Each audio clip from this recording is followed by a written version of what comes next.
इस फिल्म की कहानी मराठा काल में सेट छत्रपति शिवाजी महाराज के बड़े बेटे छत्रपति संभाजी महाराज की लाइफ के अराउंड रिवॉल्व करती है। ये एक ऐसे वॉरियर रहे हैं जिनकी भूमिका मराठा साम्राज्य के स्वराज को बढ़ावा देने में और मुगलों को हराने में, स्पेशली औरंगजेब को हराने में अहम रही है। लेकिन संभाजी महाराज की बात इतिहास में उतनी नहीं हुई जितनी होनी चाहिए थी। हम शोर नहीं करते, सीधा शिकार करते हैं।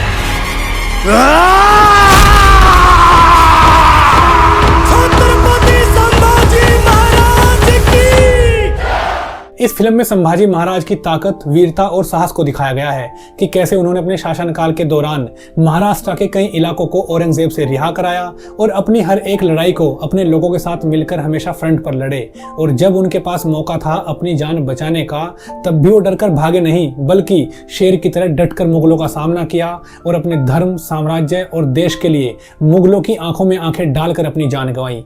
इस फिल्म में हमें यह भी दिखाया गया है कि अगर संभाजी महाराज को कुछ अपने ही लोग धोखा ना देते तो शायद वो ऐसी दर्दनाक मौत कभी नहीं मरते। दूसरी ओर इस फिल्म में मुगल एम्परर औरंगजेब को एक क्रूर शासक के रूप में दिखाया गया है जो किसी भी कीमत पर मराठाओं के स्वराज को खत्म करना चाहता है, लेकिन उसकी हर एक कोशिश नाकाम हो रही है। अब अगर इस फिल्म के नैरेटिव की बात करें तो सबसे पहले मैं आपको बता दूं कि इस फिल्म की कहानी शिवाजी सावंत द्वारा लिखी गई छावा नाम की किताब के ऊपर आधारित है। इस फिल्म की कहानी बहुत ज्यादा इंटरेस्टिंग है, बट इस फिल्म का ट्रीटमेंट मिला जुला है। लक्ष्मण उटेकर द्वारा डायरेक्ट की गई इस फिल्म का first half erratic and confusing and even boring at some points, जब इस फिल्म में कुछ इंटरेस्टिंग नहीं हो रहा होता और संभाजी महाराज की फैमिली के इंटरनल इश्यूज सेंटर में आने लगते हैं और फिर अचानक से इस फिल्म में इंटरवल हो जाता है। तो कहने की बात यह है कि इस फिल्म का फर्स्ट हाफ राइटिंग वाइज बहुत ज्यादा एवरेज है, बट सेकंड हाफ में ये फिल्म एक अलग ही फिल्म बन जाती है, बिकॉज मुगलों से निपटने के लिए अलग अलग युद्ध रणनीति अपनाई जाती है। हाई इंटेंस म्यूजिक के साथ अलग अलग exciting and thrilled action sequence दिखाए जाते हैं। बट मेरे हिसाब से सबसे बेहतरीन दृश्य आपको इस फिल्म के आखिरी के 30-40 मिनट में दिखाए जाते हैं, जब आपको क्लाइमैक्स से पहले एक extra ordinary pre climax action sequence दिखाया जाता है, जिसमें संभाजी महाराज की पावर, करेज एंड ब्रेवरी को दिखाया गया है। एंड ये सीन आपको भी अंदर तक हिला कर रख देता है। इस सीन के बाद एक लेंथी क्लाइमैक्स दिखाया जाता है, जिसमें संभाजी महाराज और उनके सबसे करीबी दोस्त कवि कैलाश के बीच एक पेनफुल एंड इमोशनल वार्तालाप को दिखाया गया है। And at the same time मुगलों द्वारा संभाजी महाराज को बहुत ज्यादा टॉर्चर करते हुए दिखाया गया है। यानी ये क्लाइमैक्स आपको इमोशनल भी करता है, आपके अंदर ग्रेटिट्यूड भी भरता है, and at the same time ये क्लाइमैक्स आपको गुस्सा भी दिलाता है। ओवरऑल इस फिल्म का पूरा नैरेटिव मिक्स है, जिसमें battles, planning and Sambhaji Maharaj की फैमिली के इंटरनल डिस्प्यूट शामिल हैं। अब अगर बात करें एक्टिंग एंड परफॉर्मेंस की, तो Vicky Kaushal roars like a lion in Chhatrapati Sambhaji Maharaj character. उनको देखकर लगता है कि उन्होंने इस कैरेक्टर के लिए काफी मेहनत की है।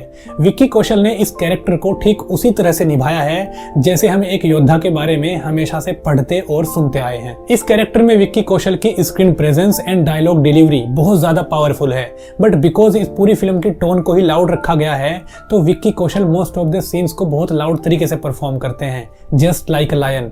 एंड लास्ट 30 मिनट में उनकी जो परफॉर्मेंस है वही इस फिल्म का कोर पॉइंट है। बट ऐसा तो होगा नहीं कि विक्की कौशल को रणवीर सिंह के पेशवा बाजीराव वाले कैरेक्टर से कंपेयर नहीं किया जाएगा, और शायद ये बात विक्की कौशल इस फिल्म को साइन करते वक्त भी जानते होंगे कि उनको रणवीर सिंह से कंपेयर किया जाएगा, बिकॉज रणवीर सिंह ने जिस तरह से पेशवा बाजीराव का कैरेक्टर प्ले किया था वो किसी भी दूसरे एक्टर के लिए अनमैचेबल है। लाइक उस कैरेक्टर का चलना फिरना, बात करना, डायलॉग्स बोलना, वो सब बहुत ज्यादा रियलिस्टिक एंड इम्प्रेसिव है। बाजीराव ने मस्तानी से मोहब्बत की है, अय्याशी नहीं। मतलब अगर दोनों एक्टर्स को कंपेयर करें तो विक्की कौशल ने इस कैरेक्टर को बहुत ही शानदार तरीके से निभाया है। इवन विक्की कौशल ने इस कैरेक्टर के लिए तलवार चलाना, हॉर्स राइडिंग करना, अपना वजन पुट ऑन करना, अपनी बियर्ड ग्रो करना, मतलब वो जो भी इस कैरेक्टर के लिए कर सकते थे उन्होंने वो सब कुछ किया। But in my opinion Vicky Kaushal इस कैरेक्टर को उतने कन्विंसिंगली नहीं कर पाए जितने कन्विंसिंग तरीके से रणवीर सिंह ने पेशवा बाजीराव का कैरेक्टर प्ले किया था। हालांकि किसी भी एक्टर को एक दूसरे से कंपेयर नहीं करना चाहिए, बिकॉज सबका अपना स्टाइल होता है किसी भी कैरेक्टर को प्ले करने का।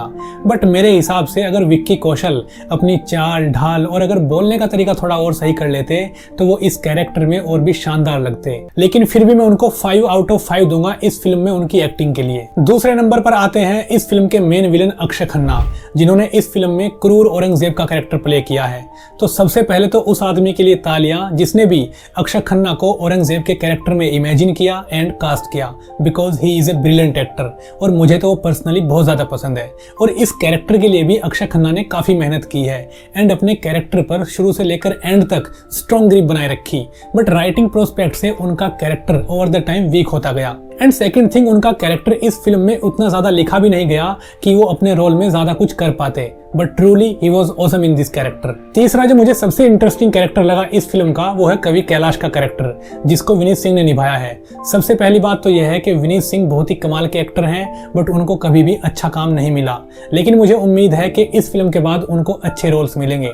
खैर, इस फिल्म में भी उन्होंने बहुत ही शानदार काम किया है एंड फिल्म के लास्ट 30-40 मिनट में उनकी जो परफॉर्मेंस है वो विक्की कौशल के बाद दूसरी सबसे बेहतरीन परफॉर्मेंस है इस फिल्म की, जो आपको पूरा इमोशनल कर देगी। And the fourth important character is played by Rashmika Mandanna as महारानी येसुबाई। सो बेसिकली वो एक अच्छी एक्ट्रेस हैं, बट इस फिल्म में उनके कैरेक्टर को ठीक से लिखा नहीं गया है, बिकॉज इस पूरी फिल्म में उनके पास ऐसा एक भी सीन नहीं है जिसमें वो अपनी परफॉर्मेंस को अच्छे से दिखा पाती। इनके अलावा आशुतोष राणा का एक छोटा सा रोल है, बट वेरी इंपैक्टफुल, जिसमें कई इमोशनल मोमेंट्स भी दिखाए गए हैं। बाकी दिव्या दत्ता, डायना पेंटी, नील भूपालम, प्रदीप सिंह रावत एंड संतोष जुएकर, इन सब के इस फिल्म में छोटे छोटे कैरेक्टर्स हैं जिनको इन लोगों ने बढ़िया तरीके से निभाया है। अब अगर बात करूं इस फिल्म के कुछ नेगेटिव पॉइंट्स की, तो इस फिल्म का पहला नेगेटिव पॉइंट है इस फिल्म की राइटिंग एंड डायलॉग्स।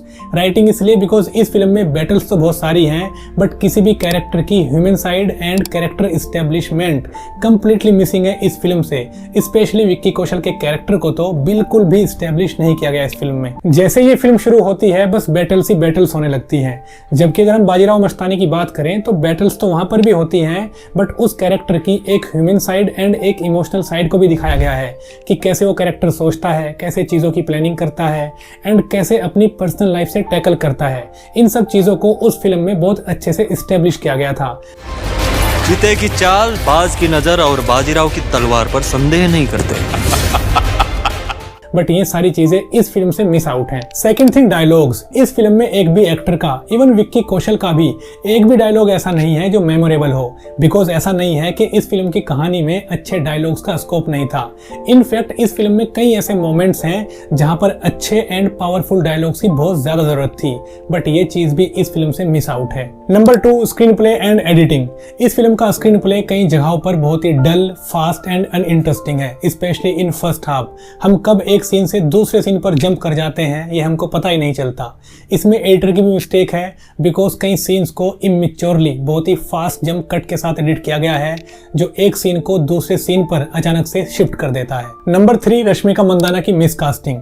देखो, मैं जानता हूं कि रश्मिका मंदाना एक अच्छी एक्ट्रेस हैं, बट मेरे हिसाब से ये फिल्म उनके लिए नहीं थी। और ऐसा मैं इसलिए कह रहा हूं कि एक तो उनके लिए इस फिल्म में ज्यादा कुछ था नहीं करने के लिए, एंड सेकंड उनका हिंदी एक्सेंट अच्छा नहीं है। वो हर एक डायलॉग को ऐसे बोलती हैं जैसे वो बुक रीड कर रही हो। वो इसलिए भी बिकॉज हम सब जानते हैं कि उन्होंने हिंदी सिनेमा उतना किया नहीं है, तो मेरे हिसाब से इस फिल्म में उनकी मिसकास्टिंग है। Number 4, music. इस फिल्म का म्यूजिक A.R. रहमान ने दिया है, जो कि अच्छा तो है बट बहुत ज्यादा लाउड है।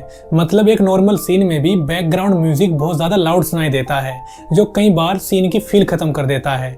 बट शायद इस चीज के पीछे डायरेक्टर का भी थॉट हो सकता है, बिकॉज इस पूरी फिल्म की टोन को ही लाउड रखा गया है। बट मुझे ये आइडिया कुछ खास पसंद आया नहीं है। सेकंड, इस फिल्म का एक भी गाना अच्छा नहीं है, और अच्छे से मेरा मतलब ये है कि एक भी गाना मेमोरेबल नहीं है। नंबर 5, इस फिल्म की जो सबसे खराब बात है वो ये है कि कोई भी एक्टर मराठाओं की तरह नहीं लगता। लगने से मेरा मतलब ये है कि सबने कॉस्ट्यूम तो मराठाओं वाली पहनी है, बट कोई भी एक्टर मराठाओं की तरह बात नहीं करता, इंक्लूडिंग विक्की कौशल। किसी भी एक्टर ने इवन मराठी एक्सेंट पकड़ने तक की भी कोशिश नहीं की। जबकि अगर हम बाजीराव मस्तानी की बात करें तो उस फिल्म का छोटे से छोटा कैरेक्टर भी मराठाओं की तरह एक्ट करता था। लाइक उनका बोलना, बात करना, लुक्स एंड स्पेशली डायलॉग्स को प्रॉपर मराठी एक्सेंट में बोलता था। बट इस फिल्म से ये कंप्लीटली मिस आउट है, जो कि इस फिल्म की सबसे खराब बात लगी मुझे। तो ये कुछ पॉइंट्स थे जो मुझे सिनेमेटिकली खराब लगे इस फिल्म के। बाकी ओवरऑल एक अच्छी फिल्म है जो आपको एटलीस्ट अपनी प्राइड के लिए कम से कम एक बार तो जरूर देखनी चाहिए। इस फिल्म का लास्ट 30 मिनट का पार्ट आपको सबसे ज्यादा पसंद आएगा, जो आपको इमोशनल भी करेगा, मुगलों के ऊपर गुस्सा भी दिलाएगा और आपको विक्की कौशल का फैन भी बनाएगा। एंड जिन लोगों को मास फिल्में देखना पसंद है उनको तो ये फिल्म और भी ज्यादा पसंद आएगी। बाकी इस फिल्म को लेकर मेरा और आपका ओपिनियन डिफरेंट हो सकता है। इस फिल्म को लेकर आपका जो भी एक्सपीरियंस हो उसको कमेंट में जरूर लिखिएगा। धन्यवाद।